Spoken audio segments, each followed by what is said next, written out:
Okay, Chapter 3 of the best Christmas pageant ever.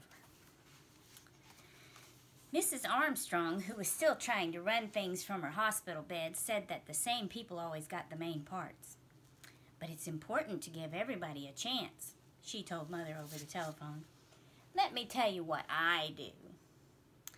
Mother sighed and turned off the heat under the pork chops. All right, Helen, she said. Mrs. Armstrong called Mother at least every other day, and she always called at supper time.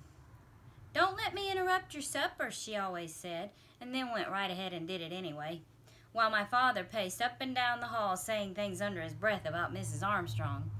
Here's what I do, Mrs. Armstrong said.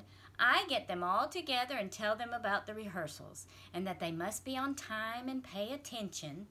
Then I tell them that the main parts are Mary and Joseph and the wise men and the angel of the Lord, and then I always remind them that there are no small parts, only small actors. Do they understand what that means? Mother said. Oh, yes, Mrs. Armstrong said. Later, Mother asked me if I knew what that meant about small parts and small actors. I didn't really know. None of us did. It was just something Mrs. Armstrong always said.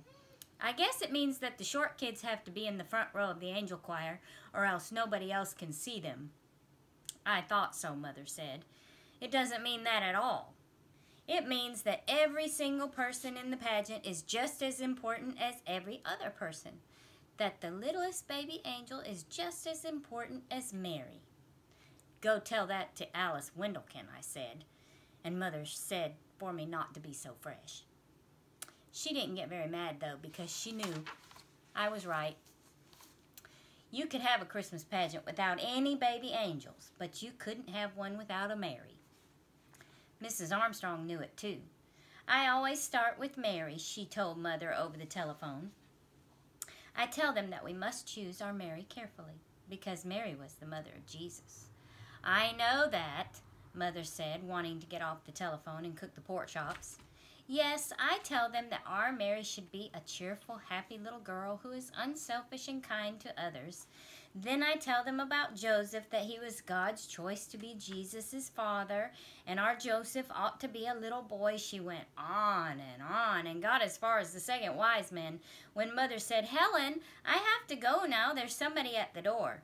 Actually, there was somebody at the door. It was my father, standing out on the porch in his coat and hat, leaning on the doorbell. When Mother let him in, he took off his hat and bowed to her. Lady, can you give me some supper? I haven't had a square meal in 3 days. Oh, for goodness sake, Mother said. Come on in. What will the neighbors think to see you standing out there ringing your own doorbell? And why didn't you ring the doorbell 10 minutes ago?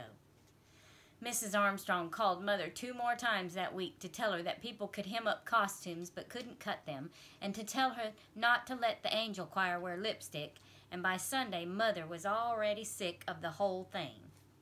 After church, we all filed into the back 7 pews, along with 2 or 3 Sunday school teachers who were supposed to keep everyone quiet. It was a terrible time to try to keep everybody quiet. All the little kids were tired, and all the big kids were hungry, and all the mothers wanted to go home and cook dinner, and all the fathers wanted to go home and watch the football game on TV. Now, this isn't going to take very long, Mother told us. My father said it better not take very long because he wanted to watch the football game too. He also wanted to eat, he said.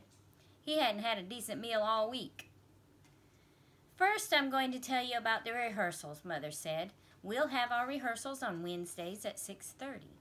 We're going to have 5 rehearsals, so you must try to be present at every one. What if we get sick? Asked a little kid in the front pew. You won't get sick, Mother told him, which was exactly what she told Charlie that morning when Charlie said he didn't want to be a shepherd and would be sick to his stomach if she made him be one. Now, you little children in the cradle room and the primary class will be our angels, Mother said. You'll like that, won't you? They all said yes. What else could they say? The older boys and girls will be shepherds and guests at the inn and members of the choir. Mother was really zipping along, and I thought how mad Mrs. Armstrong would be about all the things she was leaving out. And we need Mary and Joseph, the wise men, and the angel of the Lord. They aren't hard parts, but they're very important parts, so those people must absolutely come to every rehearsal. What if they get sick? It was the same little kid, and it made you wonder what kind of little kid it was to be so interested in sickness. They won't get sick either, Mother said, looking a little cross. Now, we all know what kind of person Mary was. She was quiet and gentle and kind, and the little girl who plays Mary should try to be that kind of person. I know that many of you would like to be Mary in our pageant, but of course we can only have one. So I'll ask for volunteers, and then we'll all decide together which girl should play the part. That was pretty safe to say, since the only person who ever raised her hand was Alice Wendlekin. But Alice just sat there chewing on a piece of her hair and looking down at the floor. And the only person who raised her hand this time was Imogene Herdman. Did you have a question, Imogene? Mother asked. I guess that was the only reason she could think of Imogene to have her hand up. No, Imogene said. I want to be Mary. She looked back over her shoulder. And Ralph wants to be Joseph. Yeah, Ralph said. Mother just stared at them. It was like a detective movie when the nice little old gray-haired lady sticks a gun in the bank window and says, "Give me all your money." You can't believe it. Mother couldn't believe this. Well, she said after a minute, we want to be sure that everyone has a chance. Does anyone else want to volunteer for Joseph? No one did. No one ever did, especially not Elmer Hopkins. But he couldn't do anything about it because he was the minister's son. One year he didn't volunteer to be Joseph, and neither did anyone else, and afterward I heard Reverend Hopkins talking to Elmer out in the hall. You're going to be Joseph, Reverend Hopkins said. That's it. I don't want to be Joseph, Elmer said to him. I'm too big and I feel dumb up there, and all the little kids give me a pain in the neck. I can understand that, Reverend Hopkins said. I can even sympathize, but till somebody else volunteers for Joseph, you're stuck with it. Nobody's ever going to do that, Elmer said. I even offered Grady Baker 50 cents to be Joseph, and he wouldn't do it. I'm going to have to be Joseph for the rest of my life. Cheer up, Reverend Hopkins told him. Maybe somebody will turn up. I'll bet he didn't think that somebody would be Ralph Herdman. All right, Mother said. Ralph will be our Joseph. Now, does anyone else want to volunteer for Mary?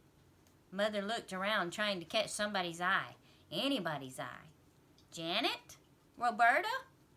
Alice, don't you want to volunteer this year? No, Alice said, so low you could hardly hear her. I don't want to.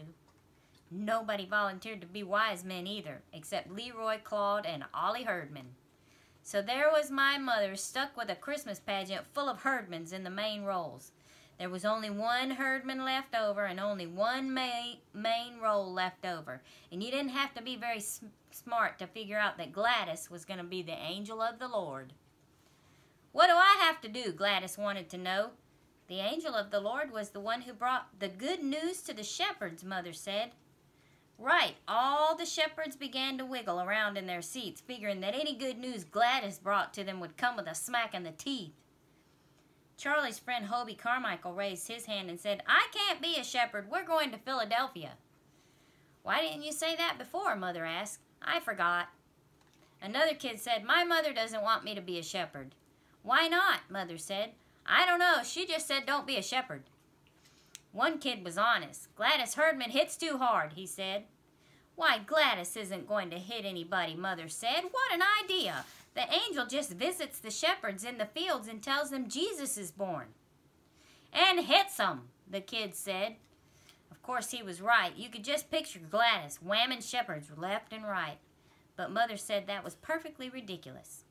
I don't want to hear another word about it, she said. No shepherds may quit or get sick, she added, before the kid in the front pew could ask. While everybody was leaving, Mother grabbed Alice Wendlekin by the arm and said, Alice, why in the world didn't you raise your hand to be Mary? I don't know, Alice said, looking mad. But I knew. I heard Imogene Herdman telling Alice what would happen to her if she dared to volunteer. All the ordinary everyday Herdman things, like clonking you on the head and drawing pictures of you all over your homework and putting worms in your coat pocket. I don't care, Alice told her. I don't care what you do. I'm always Mary in the pageant.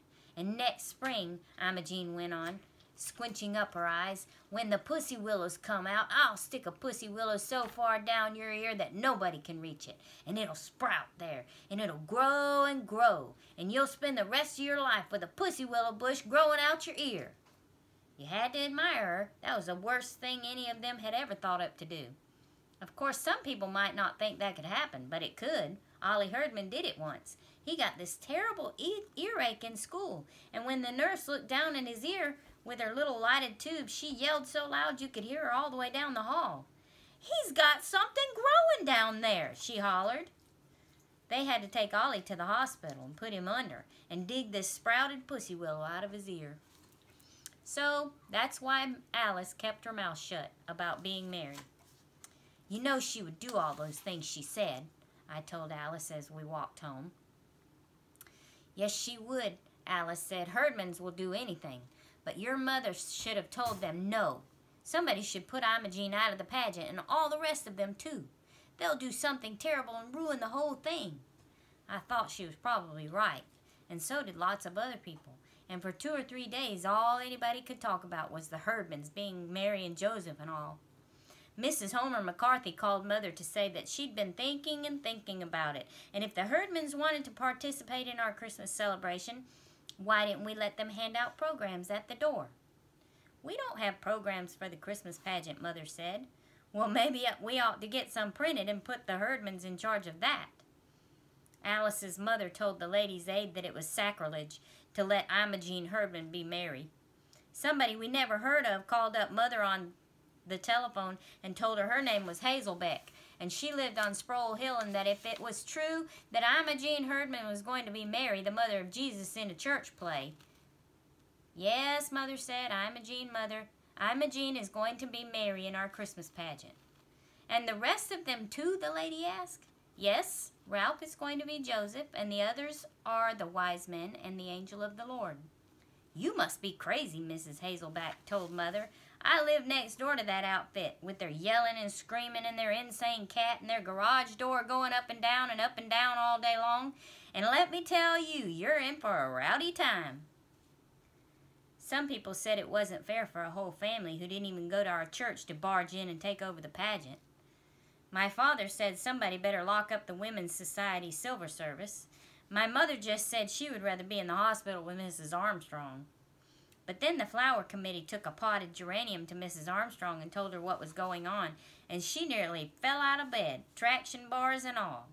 "I feel personally responsible," she said. "Whatever happens, I accept the blame. If I'd have been up and around and doing my duty, this never would have happened." Well, that made my mother so mad she couldn't see straight. "If she'd been up and around, it wouldn't have happened," Mother said. "That woman! She must be surprised that the sun is still coming up every morning without her to supervise the sunrise. Well, let me tell you." "Don't tell me," my father said. "I'm on your side." "I just mean that Helen Armstrong is not the only woman alive who can run a Christmas pageant. Up till now, I'd made up my mind just to do the best I could under the circumstances, but now," she stabbed a meat fork into the pot roast, "I'm going to make this the very best Christmas pageant anybody ever saw, and I'm going to do it with the Herdmans, too." After all, they raised their hands, and nobody else did, and that's that. And it was, too. For one thing, nobody else wanted to take over the pageant with or without Herdmans, and for another thing, Reverend Hopkins got fed up with all the complaints and told everybody where to get off. Of course, he didn't say go jump in the lake, Mrs. Wendlekin, or anything like that. He just reminded everybody that when Jesus said, "Suffer the little children to come unto me," Jesus meant all the little children, including Herdmans.